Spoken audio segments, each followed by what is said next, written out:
Despite hospitalizations going downward, a nurse at IU Health said COVID-19 is the worst it's ever been at her hospital. Gina Galeros has her message after a recent Facebook post that she made went viral.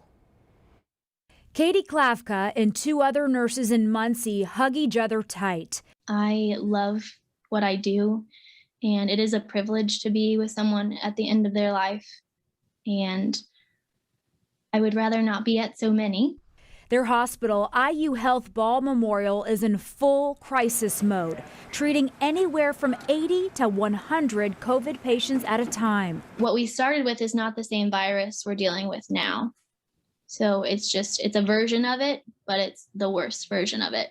She says COVID-19 and its highly contagious Delta variant is to blame, and it's infecting mostly unvaccinated patients. It hits people harder than the first time. After nearly 19 months on the front lines, I hold on to a lot of frustration and anger. We've been doing this for a long time. We're exhausted. Klavka took out her frustration by writing about the struggles of losing patients. Telling him it was okay and he could go. And I'm just kind of waiting with him and holding his hand. She writes in part, "Somehow I'm crying and grieving a person I never knew, shouting in a dirty utility room." The hospital posted her message on Facebook to urge people to get the vaccine. I get no one wants to be told what to do. You're 17 times less likely to need hospitalization.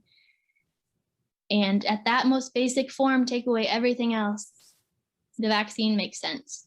Around 30,000 shares. She knows many won't hear her, but she's hopeful someone does. This is not an agenda. This is real. This is what I see every day. And I hope you can listen to that part.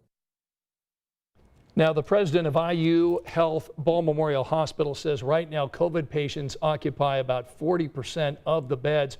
Now, across Indiana, more than 2,400 Hoosiers are hospitalized with COVID.